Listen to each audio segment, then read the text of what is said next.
मैं आपको ना यहाँ पे प्राइमरी की और फॉरेन की दोनों का आपस में रिलेशन और डाटा एंट्री का मेथड समझाऊंगा। जैसे मैंने यहाँ पे लिखा क्रिएट टेबल, मैंने कहा मेन, जिसके अंदर लगाया आईडी, ठीक है। फिर मैंने कहा नेम, फिर मैंने कहा क्लास टेबल क्रिएट, मैंने कमांड लगाई अल्टर टेबल में ऐड प्राइमरी की आईडी, ठीक है। फिर मैंने यहाँ पे कमांड लगाई क्रिएट, क्योंकि मैंने ना इस टेबल के अंदर क्लास का तो डाटा ऐड किया है और मैंने इसके अंदर अगर मैं सब्जेक्ट का कॉलम ऐड करता तो मुझे एक एंट्री मुझे बार बार लिखनी पड़नी थी, बार बार आईडी नेम क्लास, फिर नीचे आईडी नेम क्लास सब्जेक्ट, फिर आईडी नेम क्लास सब्जेक्ट। मैंने एक टेबल बनाया जिसके अंदर मैंने एक ही बार बच्चे का ID roll number name class लिखना। अब मैंने कहा क्रिएट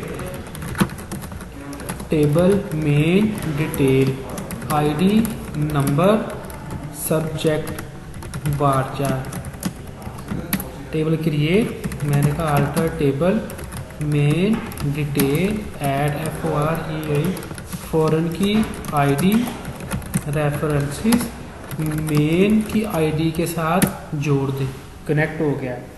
अब मैं जब तक मेन वाले टेबल में डाटा इंसर्ट नहीं करता तब तक मेन डिटेल में डाटा एंटर नहीं कर सकता।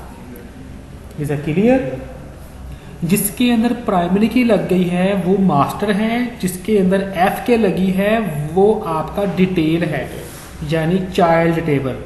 मैंने कहा insert into main ID name, simple लिखता हूँ यहाँ पे वैल्यूज, मैंने कहा 1, नेम लिखा मैंने यहाँ पे विशान, क्लास मैंने बताया F.A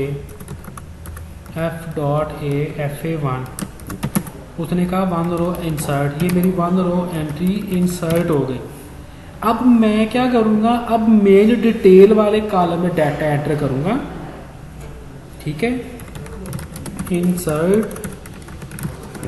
इनटू मेन डिटेल, मैंने कहा वैल्यू आईडी और आईडी में मैं 1 लिखूंगा क्योंकि ये मेन डिटेल किसके साथ कनेक्ट है, मेन वाले टेबल के साथ।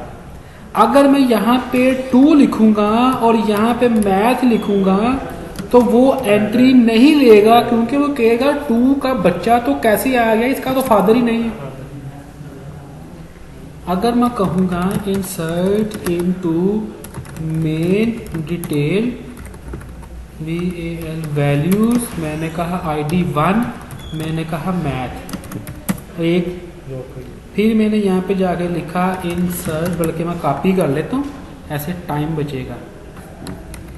फिर एंटर, फादर तो एक ही रहेगा ENGL इंग्लिश, फिर मैंने पेस्ट किया, फिर मैंने कहा आईडी 1, मैंने कहा उर्दू दिस, क्लियर। मैंने कहा कमिट। अब मैं यहाँ पे कहता हूँ सेलेक्ट स्टार फ्रॉम मेन, फिर मैं कहता हूँ यहाँ पे select star from MAIN main detail,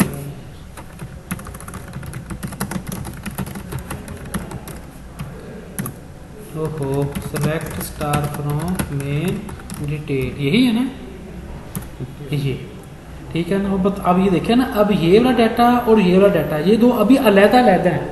अब हमने एक ऐसी क्यूरी बनानी है कि वो एक ही क्यूरी में आपको सारा डाटा शो करे, इसको बोलती है equi join Curie.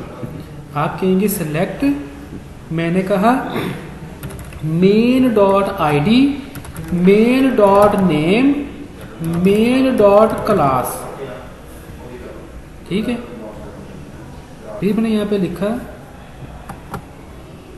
Comma main detail dot, देखो मैंने कहा मेन के टेबल से आईडी लेके आओ, मेन के टेबल से नेम, मेन के टेबल से क्लास, इज दैट क्लियर।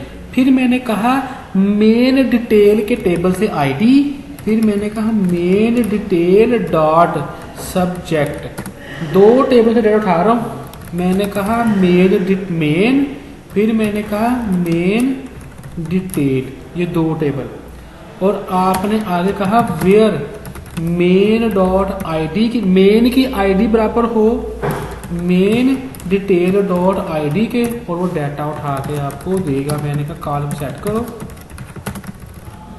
और देखो उसने बताया आईडी 1 दिशान क्लास 1, आईडी उसकी 1 है और मैथ है। फिर उसने बताया कि पेरेंट्स नेम 1 है, दिशान नेम है, FA 1 में, और पेरेंट आईडी ये है, और चाइल्ड इंग्लिश है। ये कॉन्सेप्ट कैसे बने